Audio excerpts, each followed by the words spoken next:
Continuamos esta noche en Minuto 1, nos metemos ya con la polémica que se da en torno al juez de casación, Cabral, que ha sido removido de la subrogancia que tenía desde hace 4 años en la Cámara de Casación. El doctor Cabral hoy habló en estos términos. Hoy he presentado una demanda de nulidad e inconstitucionalidad de la decisión adoptada por el Consejo de la Magistratura, pidiendo una medida cautelar para ser repuesto en mi función. La decisión adoptada por el Consejo de la Magistratura no tiene sustento legal, la ley no autoriza la remoción, el desplazamiento, poner cese a un juez subrogante que ha sido designado o a un plazo o a una condición. En mi caso, yo fui designado a la condición de que la vacante que estoy cubriendo sea cubierta por un titular, lo cual implica que el concurso se complete y se permita a los candidatos para obtener el acuerdo correspondiente del Senado. Y también hoy habló la presidenta de la Cámara de Casación Nacional, la doctora María Laura Garrigós de Rébori, sobre este tema, y decía lo siguiente. El Consejo de la Magistratura no removió al doctor Cabral. El Consejo de la Magistratura cubrió las vacantes producidas en la Cámara de Casación a pedido de la Cámara de Casación Federal, porque tampoco es cierto que Luis Cabral se haya quedado sin ser juez, ni mucho menos. Él volvió a su tribunal oral criminal número 9, que es su cargo titular. Él se desempeñaba de esa forma, como un juez interino. Hacía 4 años. Pero la semana pasada salió la ley de subrogancias nueva, que dice que cuando se da esta situación de vacancia en un puesto por más de 60 días, no lo puede cubrir la Cámara como se cubría hasta entonces, lo tiene que cubrir el Consejo de la Magistratura. Y lo cubre con jueces de la misma Cámara, de la misma competencia, y del mismo rango, o con jueces que hayan tenido acuerdo del Senado. El Consejo de la Magistratura, en lugar de cubrirlo con jueces de la misma Cámara y recargar las tareas de la Casación Federal, que de por sí está muy recargada de tareas, buscó aportes de gente nueva que venga a trabajar y que tienen acuerdo del Senado. Bueno, muy bien, nos metemos ya en la polémica abierta por este tema y hay una convocatoria incluso por parte de los magistrados. Está el diputado nacional del Frente Renovador, Adrián Pérez, está el diputado de la ciudad por el PRO, Héctor Huichi, y está el doctor Jorge Aguat, que es fiscal. Doctor, usted justamente había hecho algunos años atrás un pedido sobre el tema de Cabral, ¿no? Sí, claro, yo cuando se lo designa a Cabral, impugné esa designación sobre la base de que se había violado el artículo 31 de la ley vigente, la de 26.371, que establecía claramente un sistema de sorteos entre los propios jueces de distintas cámaras. Y además hay en esa ley un orden de prelación, no solamente que debía sortearse, sino también que en el marco de esos sorteos había que respetar el orden en que estaban establecidas en la propia norma las cámaras de las cuales se podía hacer la desinsaculación. Esa norma tampoco fue observada de ninguna de las dos formas, ni en lo que hace el sorteo, ni tampoco en el orden de prelación. Es decir, Cabral pertenece a un tribunal oral en lo criminal que figura en ese orden en cuarto lugar. Es decir, hay un vicio de origen que nunca fue purgado. Esto es lo que yo siempre señalé en el caso de Cabral. ¿Era irregular entonces la designación de Cabral? Era irregular la designación de Cabral ab inicio. Nunca, por lo menos en lo que a mí respecta, nunca, y además con cierto consenso, nunca fue legal la designación de Cabral. Que además, como decía la doctora Garrigós de Rébori, era un juez subrogante, no era juez de ahí, de esa, un juez ¿no? subrogante que incluso la acordada de la Cámara de Casación, cuando me rechazan la impugnación, establece que iba a ser subrogante, por eso él habla de la condición y no de los plazos. Establece que hasta tanto se ponga en funcionamiento mecanismos institucionales. Este es el mecanismo institucional. Lo que incluso llama la atención, que él participa en la deliberación y vota en una cuestión donde él es parte de la deliberación. Claro, él pide la subrogancia. Lo que dice la doctora Garrigó Claro, de él Rémori. pide en el propio Consejo de la Magistratura la prolongación de su subrogación y en verdad, de algún modo no deja de estar reñido con ciertos principios morales en lo que hace a que él como, digamos, se convierte en juez y parte de sus propios intereses. Diputado Adrián Pérez. Sí, yo lo pondría esto en un contexto, porque si no, no se entiende, que tiene que ver con la causa o la causa sobre el memorándum. Iba a haber un pronunciamiento en estos días respecto de esa causa sobre la constitucionalidad o no del memorándum. De entendimiento con Irán. El entendimiento, sí, del memorándum de entendimiento con Irán. Y por lo tanto, Cabral tenía una posición fijada respecto de la inconstitucionalidad de ese memorándum de entendimiento con Irán. Y esto fue lo que motoriza esta decisión del gobierno. O sea, en realidad es todo lo mismo, no es el planteo que hace el doctor respecto de su designación, ni mucho menos, sino la necesidad de correr a un juez que iba a fallar en contra de los intereses del gobierno. Tiene que ver con una lógica propia de este gobierno, podríamos tomar un montón de casos, pero ese es el motivo central. Es cierto que el gobierno, y digo el gobierno, ha tenido como lógica mantener vacancias. Es decir, el gobierno ha tenido todo como para cubrir vacancias por los mecanismos legales, designar a los jueces para cubrir esas vacancias, no lo hizo. Voy a poner un ejemplo, en la justicia federal hay 61 jueces subrogantes, yo podría decir que 1 cada 5 jueces es subrogante. ¿Por qué mantiene jueces subrogantes? Porque los jueces subrogantes tienen una situación de debilidad que no tiene un juez efectivo. Y esta situación de debilidad es la que, de alguna forma, el gobierno pretende sostener. ¿Qué es lo que piensa? Que un juez subrogante es más fácil de que ocurran este tipo de cosas. Que en algún momento el gobierno pueda avanzar sobre ese juez y en el caso de un juez designado, el procedimiento de remoción es un procedimiento más complejo, que requiere una mayoría agravada, que requiere los 2/3, etc. Entonces, el problema acá es que hay una lógica del gobierno de tratar de correr a aquellos jueces que no le son afines para determinados pronunciamientos. A ver, diputado Huichi, ustedes desde el PRO han presentado una denuncia, ¿no? Algunos diputados del PRO han presentado un recurso de amparo para la reposición con un pedido de una urgente medida cautelar del juez Cabral en su lugar en la Cámara de Casación Federal Penal.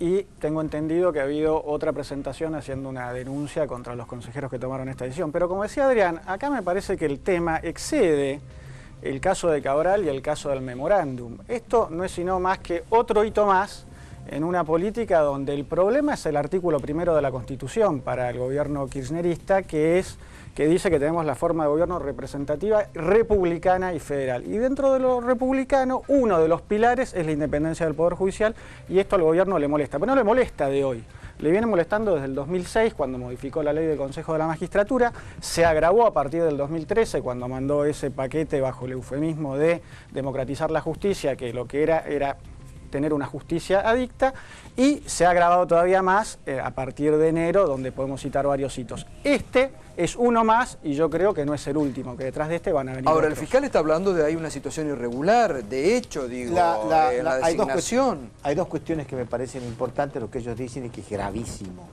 La primera cuestión es que el diputado dice que Cabral iba a fallar a favor de la inconstitucionalidad del memorándum.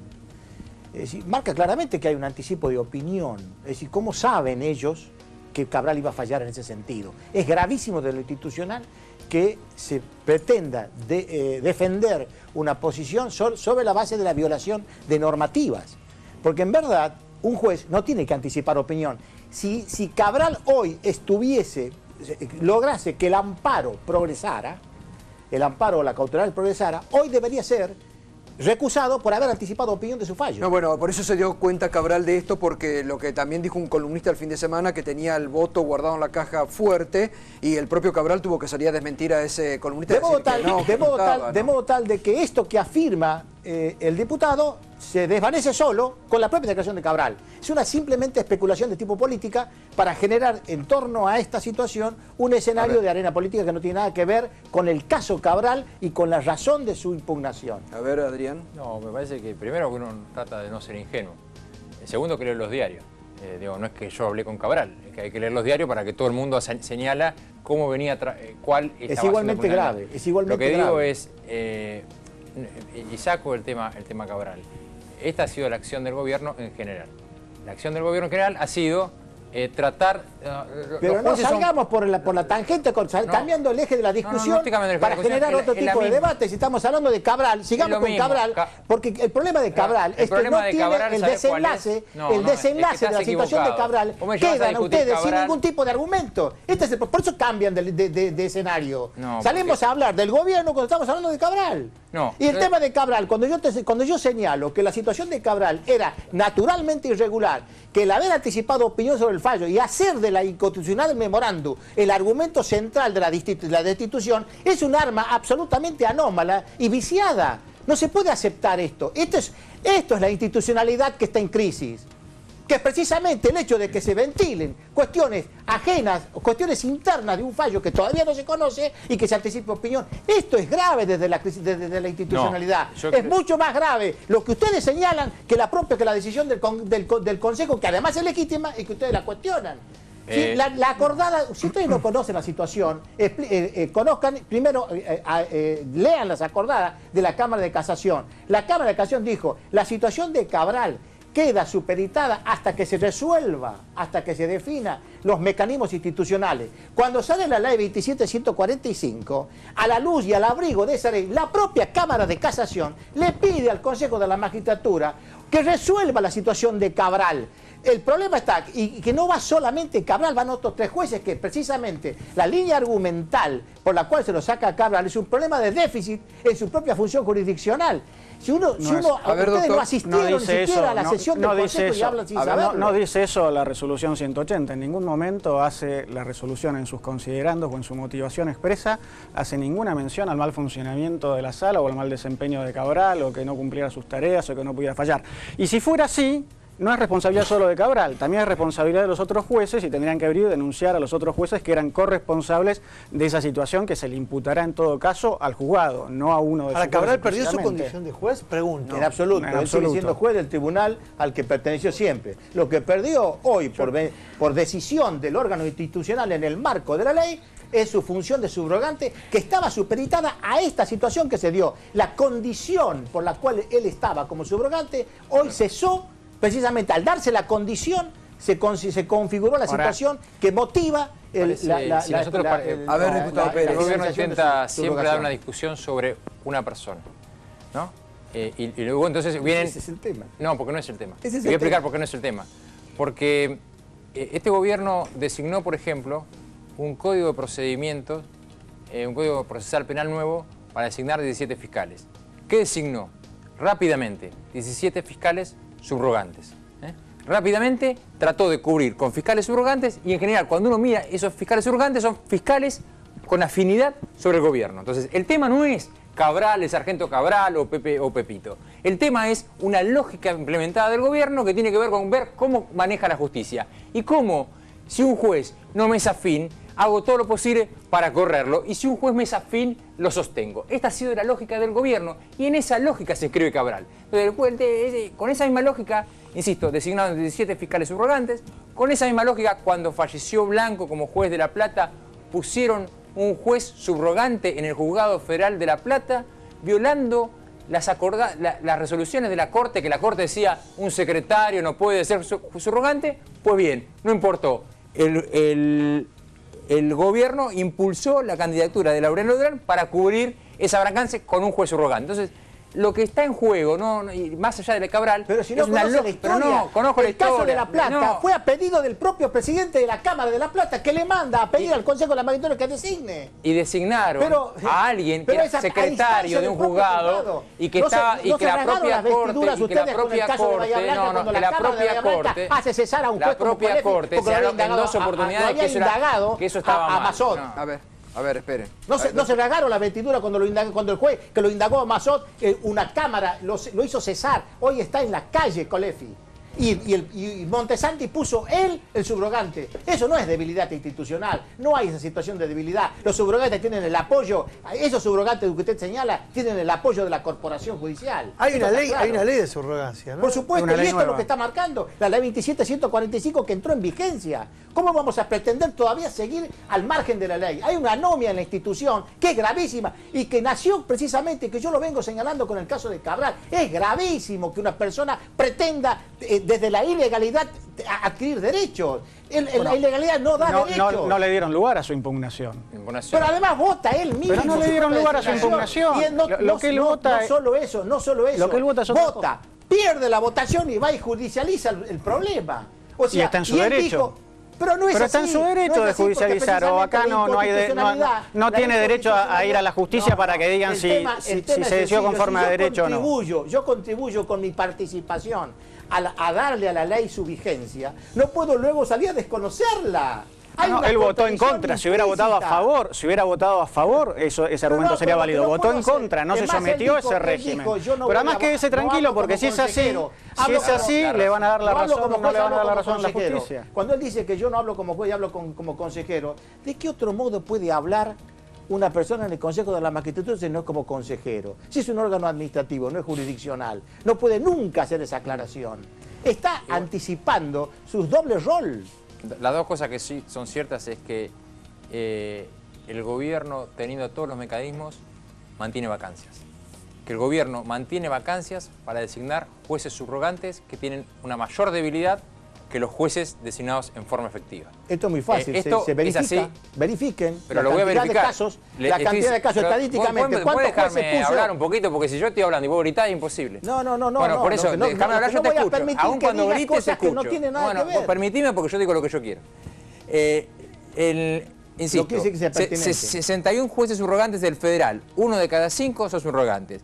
En casación, en el tribunal de casación hay 4 salas, hay 12 jueces, hay 4 vacancias sobre 12 jueces. 1/3 son vacancias. La lógica de las vacancias es una lógica del gobierno para mantener jueces con debilidad. El gobierno no cubre vacancias, el gobierno mantiene las subrogancias. Entonces, hay un primer problema generado por el gobierno. Lo segundo que digo de respecto de Cabral es, casualidad, que lo sacan a Cabral cuando él estaba por fallar en el caso del memorándum con Irán. Y tiene que ver casi exclusivamente con eso. Tiene que ver con la posición o la presunta posición de Cabral. Y que como el gobierno no quería ese fallo adverso, avanza sobre Cabral. Tendría que haberse cumplido tendría que haberse cumplido la condición para cubrir la vacancia por el titular, cosa que no se cubrió, porque no se cubrió con el titular, sino que se sacó un subrogante para nombrar otro subrogante. Adrián, pero la doctora Figueroa, que además la compañera...